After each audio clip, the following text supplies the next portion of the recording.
Hello students, welcome to Education Plus.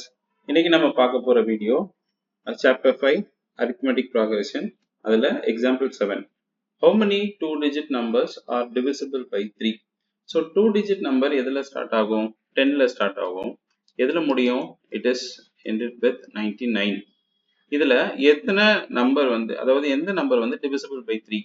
10 divisible by 3 யா? இல்ல. 11 divisible by 3 யா? இல்ல. 12 divisible by 3.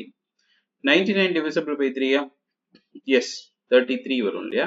So அப்போ divisible by 3 12 ஆரம்பிச்சு 99 ல முடியும். 12 அப்புறம் என்ன நம்பர் வரும்? 15 வரும், அடுத்து 18 வரும் and so on.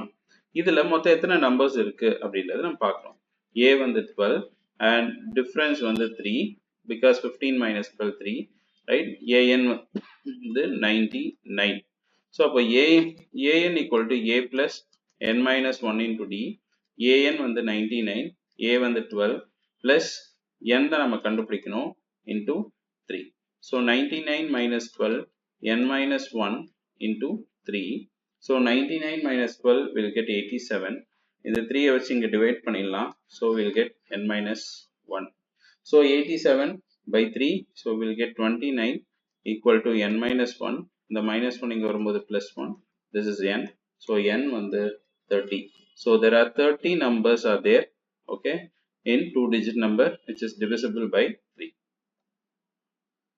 Second example என்னன்னா find the 11th term from the last term of the AP அப்படின்னு கொடுத்திருக்காங்க. So question 10, அடுத்தது 7, 4, minus 62. So முதல்ல இதுல A தெரியும் 10, difference 7 minus 10, so minus 3 தெரியும். AN minus 62 கொடுத்திருக்காங்க. முதல்ல இதுல எத்தனை நம்பர்ஸ் இருக்குன்னு கண்டுபிடிச்சிடலாம். So first AN equal to A plus n minus 1 into D. It is minus 62, it is 10 plus n தான் நம்ம கண்டுபிடிக்கணும் and difference is minus 3. So if you solve this, okay, you will get 25. So solve பண்ணி பாருங்க 25 வரும். So மொத்தம் இதுல எத்தனை numbers இருக்குன்னா 25 நம்பர்ஸ் இருக்கு. ஆனா நம்மளோட கொஸ்டின் என்னன்னா லாஸ்ட் டேர்ம்ல இருந்து 11th டேர்ம் என்னன்னு கேக்குறாங்க. So last termன்றது என்னது? A 25th term. அப்போ இதுல இருந்து 11th term என்ன வரும் அப்படின்னா இதுல இருந்து 11 மைனஸ் பண்ணீங்கன்னா you will get 34. So நம்ம என்ன கண்டுபிடிக்கணும் அப்படின்னு சொன்னா இதுல இருந்து 11 மைனஸ் பண்ணணும். So you will get 14. So இதுல நமக்கு 14th term அப்படின்னு நினைப்போம். ஆனா 14th term எடுக்கக்கூடாது. We have to find out 15th term.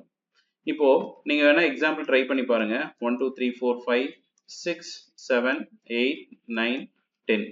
இதுல 4th term எது அப்படின்னா 7, A7 தான் லாஸ்ட்ல இருந்து 4th term. ஒருவேளை 4 மைனஸ் பண்ணீங்கன்னா இங்க என்ன கிடைக்கும்? 6 கிடைக்கும். ஸோ நம்ம A6 கண்டுபிடிக்க கூடாது, அதோட ஒன்று ஆட் பண்ணணும். ஸோ அப்படின்னா நமக்கு இங்க லாஸ்ட்ல இருந்து 11th term என்ன வரும்? A15 வரும். ஸோ A15 நம்ம கண்டுபிடிக்கணும், அதுதான் ஆன்சர். ஸோ நமக்கு தெரியும் AN minus 62, then we need to find out A15. So A15 equal to 10 plus n minus 1. So 15 minus 1 into D. What is D? Minus 3. So 10 plus 14 into minus 3. So you'll get minus 42. So answer is minus 32. So A15 minus 32. Okay. Thank you.